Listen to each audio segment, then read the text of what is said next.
Hi friends, a very happy Deepavali to you. Today I am going to discuss how we should study the Vedic chart for past life analysis through certain set principles or certain set steps. I'm going to tell you all the steps which I take towards the end of the video, which are around 10 of them, and this is the first part of the video. In second part I'm going to open the chart. If you will like this video, then I'm going to do one more video where I will open a chart and show step by step how I study the chart for past life. There's some more steps will come in, and also we will learn together that how one by one we can go through step by step how we can do it properly.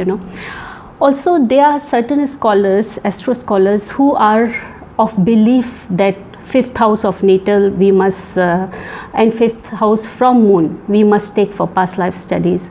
I do not believe that, because over time, since I have been doing past life study of through astrology for a long time now, and I research a lot. I am research oriented person, so I have come to realize that is not the correct way. Why it is logically, I am going to explain to you why I have come to this conclusion.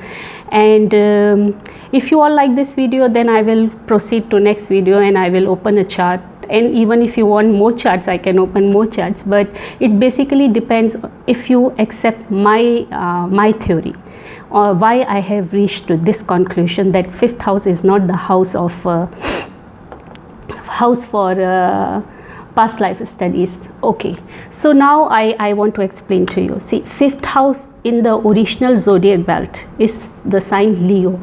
Leo, the Lord is Sun. Sun is what? Sun is soul. Sun is father. But when we are studying the past life, we take Sun as soul. Okay? The Sun is a male planet. The Sun is Shiva, Jiva. According to mythology, Shiva is a physical, is a body, it's a person. But in reality, Shiva in Sanskrit, Shiva is Niragun, Nirakar. The person who is shapeless, the energy which is shapeless and formless, and it is Jiva. The Sanskrit word for Shiva is Jiva. Jiva means life force energy. So the first energy in this universe is sunlight, which gives energy, urja, which give life, which give birth, so the Sun, and the fifth house, the Leo is the fifth sign, and the fifth sign is about creation, creativity, birth of soul. Sun represents soul, so this is the house of birth of soul. The Purva Punya is called because the soul comes in this life with certain pending karmas from behind. Now it's not only Purva Punya, it's also Purva Pap, it depends on the situation of fifth house. Because why the soul has incarnated, what it is carrying forward from previous lifetime, we can understand by the position of Sun, fifth house Sun, and the Sun Nakshatra and Nakshatra Lord. So it is wrong to think that the fifth house is the house of past life. No, it is the journey of the soul which is starting, for which the soul is incarnated in present life. So before the first four houses, before fifth house, those are the houses before the birth of the soul in physical body, in present body. See, the first house is what? Is the creation of the soul. So what is the first sign? Aries, and just opposite it is Libra. Aries is what? Aries is male energy, Mars, it's lust, and what is, and it's a fire sign, and opposite it is what? Libra. It's a female energy, Venus, love, desire. When male and female come together, the creation of the soul starts, the journey of the soul starts. So first seventh house, and second house is what? Taurus, again Venus house, and what is opposite it is Scorpio, the house of sex, the house of death, the house of regeneration, rebirth, reincarnation. So the first, second, seventh and eighth house are the houses of birth and death. Even the second house is the house of the desire of the soul. desire of the soul for life, for relationships, for sex, for family, for for everything related to second house. It wants a physical existence. The soul have a desire to exist in this physical world, to get connected to another soul. So the Scorpio is the sign of death also, sex also. It's about sadhana also. It's about kundalini also. It represents the root chakra also, So when Shakti and when Shiva and Shakti comes together, what happens? The kundalini activation takes place during orgasm. So that is where the soul is in between two realms in physical world, as well as it is connected to the other realm. The existence is in physical world, but the soul is connected to the realm where only soul can reach. The physical body is not there. So the soul is in between two worlds. So this is the second house, is about the desire of the soul.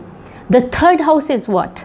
The first house and the seventh house, and the second house and the eighth house it represents the basic principle of the universe. That is, the male and female energy is dominant everywhere in the universe. In every part of the universe, in all creations, there is male energy and there is female energy. This is the first principle of the universe.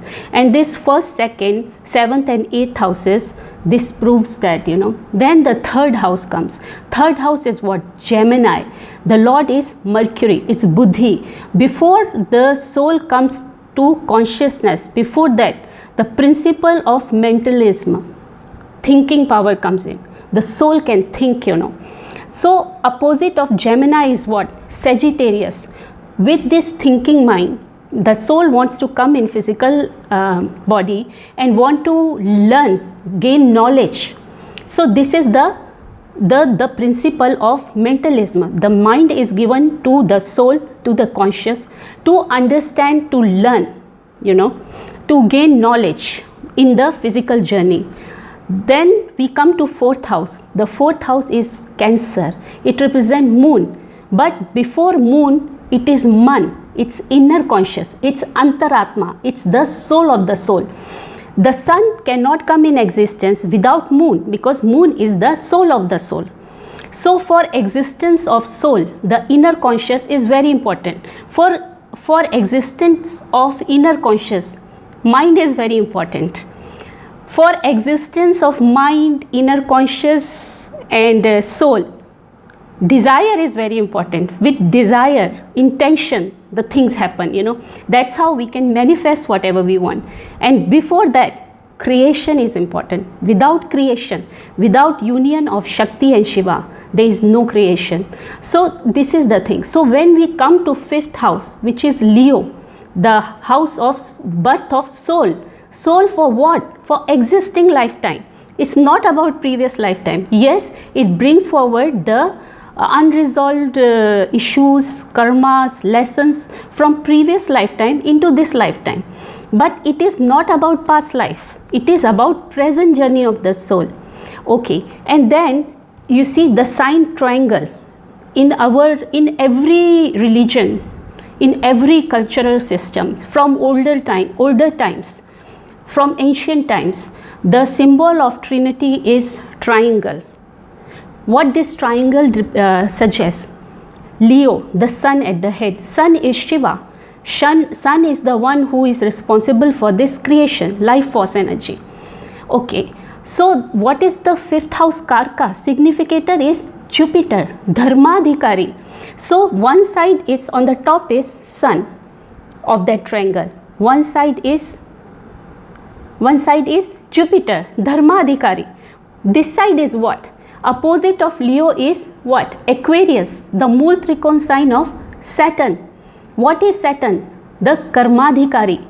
The fulfillment of wishes and desires of soul in present life depends on the judgment of Saturn. Saturn will allow the soul to have his desires fulfilled only if the soul is deserving. We will get what we deserve. Here comes the theory of cause and effect. What goes around comes around, you know. So what you will give out will come back to you threefold, in fact. So the thing is, so this is the Saturn is the third point, the judge, the karmadhikari. So this is what Trinity means. This is how the universe works, you know. The cause of the effect and cause theory, the cause and effect theory they call it, or what goes around comes around, or as you sow, so you reap, all these things. So the karmas take the most important, the karmas are the most important thing, you know, in the soul's journey. Now comes the sixth house. Sixth house is the house, the sign Virgo is the sign for which the soul is being born in this present journey, because it has debts from previous lifetime, it has pending karmas from previous lifetime, it has to go through the suffering what it has inflicted in previous lifetime to other souls. It's the settlement, karmic settlement. It has to, the soul has to go through those difficulties in this life. That's why the sign Virgo, for that, the sixth house, it is born in physical body. So this is again, you know, if we see, everything happens for a reason. For the opposite of Virgo is what? Pisces, the sign which represent the endings and exits, and the Lord is Jupiter, Dharmadhikari. Okay, so the Virgo sign, and we are given mind for what? To decide what is right and wrong. So because of mind, the conscious will work properly. Because of mind and conscious, the soul is in, you know, the soul is balanced. The soul will not go haywire, because everything is controlled, you know, everything has a reason. The existence has a reason behind it, and it is properly controlled by this universe.